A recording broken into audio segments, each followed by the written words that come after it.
అంగీకరించవా అని. అంటే అది నేను జ్ఞాన సింధు చదివినాను కాబట్టి దాని మీద నా మనసు లగ్నమైంది, దాన్ని నమ్ముతాను నేను, బాగుంటుంది అన్నారు. అవధూతులు ఏమిటి తప్ప అవధూతులు అంటావు, అవధూతలు వాళ్ళు తరించుకొని పోయేవాళ్ళు కానీ ఒకరికి ఉపయోగపడేవాళ్ళు కాదు. వాళ్ళు జడమున్నట్ల రాయిన్నట్ల వాళ్ళు నిన్నే ఉద్ధరిస్తారు. వాళ్ళు నీకు ఏం చెబుతారు, బోధన ఇస్తారా, ఏం చేస్తారు, ఏమి ఇయ్యరు వాళ్ళు. మరి ఎట్లా చేయాలి? మామూలుగా ఉపదేశాన్ని మంత్ర దీక్ష ఇచ్చేటువంటి గురువులు చెంతకపోతే నీకు జ్ఞానం ఒప్పుతుంది, కానీ అది యాదన్నే ఎన్నాళ్ళనే సేవ చేసి అంటే నేను ఆ మాటకి ఏమన్నాను. మరి అట్లా అనుకుంటే మరి షిరిడి సాయిబాబా ఇటువంటి గొప్ప అవధూతలు ఉన్నాయి, వాళ్ళకి గుళ్ళు గోపురాలు ఎలా ఇస్తాయి, ఆ భక్తులు ఆ శిష్యులు ఉండబట్టే కదా నేడే. మరి మీకు గురువులు ఉన్నారు కదా, మీరు ఎంతవరకు గురు సేవ చేసినారు, గురు ప్రచారం చేసినారు, మరి మీరేం తెలుసుకున్నారు దాని నుంచి అని మేము అడిగాం. మీకేమి తెలుసు, ఇట్లావి మీరు ఎన్నాళ్ళలో ఇట్లానే చేసుకుంటున్నావు, నువ్వేం మాట్లాడతావో ఇక్కడ మాట్లాడు, మీకు అన్నీ తెలుసు కదా, ఇక్కడ ఏం మాట్లాడతావు, ఇక్కడ మా వాళ్ళే ఉన్నారు, పిల్లలు ఉన్నారు, వాళ్ళు అడిగే ప్రశ్నలు కూడా సమాధానం చెప్పి వెళ్ళిపోవచ్చు చాలు అని. ఎవరు ఊకొచ్చి కూకొని వాళ్ళు మాట్లాడితే మౌనం, సమాధానం లేదు. అవి చెప్పలేనప్పుడు జరుగుతుంది కుంభమేళ స్వామి. అక్కడంతా వాళ్ళకి ఎవరు ఇన్ఫర్మేషన్ ఇచ్చినారు, వాళ్ళు ఎట్లు వచ్చినారు, వాళ్ళు ఎట్లు వచ్చినారు, వచ్చిండే ఎవరైనా చూసినారా, వాళ్ళని వచ్చినారు,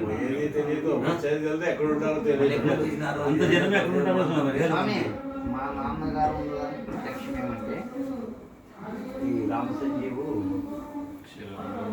శ్రీరాముడు దూరపురం ఉంటాయని ఆయన చెప్పినాడు, వాయిదా వేసినాడు 6 నెలలు.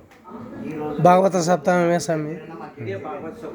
నేనుండి లేదబ్బా మీకు భారం వచ్చిందంటే బుక్లు ఎంత పడతాయనంటే ఇచ్చాను. పొద్దున 6 గంటలప్పుడు ఫోన్ చేసి ఒక అయ్యా ఇట్లా బుక్లు కావాలి, ఎందుకు స్వామి అంటే బుక్లు తీసుకుంటామంటే ఏమైనా తీసుకోండి, మాకు శ్రీకృష్ణ నారాయణ గారికి లేదు, మాకేం ఇప్పుడు మీరు ఏం చెప్తే అది వింటాము, ఏమి లేదు అంటే వచ్చి మాకు పొద్దు నీవు ఏమి చెప్తే శరణాగతే, నీ పాదాలు పొందనాలు, నీకు తెలియదంటే నువ్వు ఏం చేసినావు, ఏమి సాధించినావు, నీ గురువు యొక్క కీర్తన నువ్వు ప్రింట్ చేయించుకోలేని వాడు నువ్వు మాకేం తెలుదంటే.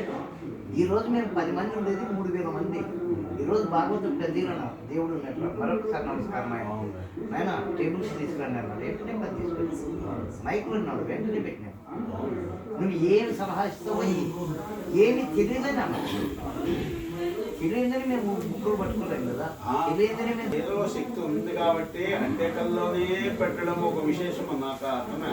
మారుమూల పల్లె స్వామి ఒకప్పుడు ఆ ఊళ్ళో పోతే టెంకాయ కొట్టుకొచ్చిన వాళ్ళు కదా అన్నీ ఆ ప్రాంతంలో ఆస్పత్రి మండలంలో ఎన్నో ఉన్నాయి, కానీ అట్టేకల్లోనే ఆ కార్యక్రమం పెట్టినారు భాగవతం అంటే నాకు ఆశ్చర్యమే. కర్నూలు జిల్లాలో అట్టేకల్లో అంత కుగ్రామంలో భాగవతం ఎట్లా పెట్టాయి అని చెప్పేసి నేను వీరన్ గారిని అడుగుతున్నాను. వీరన్ గారు అంటే అన్ని చెప్పాయి ముగ్గురు ఉన్నారుతోనే వాళ్ళు వచ్చింది ఇట్లా బుక్స్ కావాలా ఇట్లా పెట్టాలన్నమాట, సరే చెప్పేస్తే అన్నీ ఏర్పాటు చేసాము, చాలా మంచి. ఇంకో విషయము మనం తెలియదు అంటాం కదా, చాలా మంది తెలియదు అనే వాళ్ళు హృదయం పరిశుద్ధంగా ఉండదు, పరిశుద్ధంగా ఉంటుంది, తెలుసు అనే వాళ్ళకి కలుషితమైంటారు అన్నమాట. అందుకే కాకపోతే నాగరికత తెలియదేమో కానీ మన హృదయం మాత్రము పరిశుద్ధంగా. అది స్వామి మా దగ్గర మేము అవధూతుల దగ్గర అప్ప దగ్గర 3 సంవత్సరాలు చేసినాము.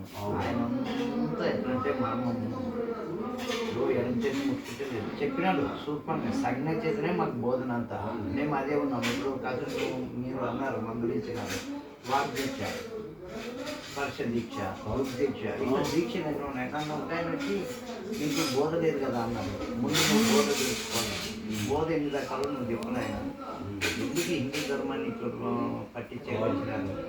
నువ్వు యాదో 4 నేర్చుకున్నావు, నువ్వు నేర్చుకునేది కరెక్ట్ ఏంటంటే మరి వాక్ దీక్ష ఉన్నప్పుడు స్పర్శ దీక్ష అనేది ఉందే లేదా, దుర్దీక్ష అని ఉందే లేదా, నీకు బోధన ఎప్పుడు వచ్చింది, నీకు రాలేదే ఇంకా, నీకేం జరిగిందంటే నేను నువ్వు గుంతులో పడినట్టు నన్ను పడాలంటున్నావు.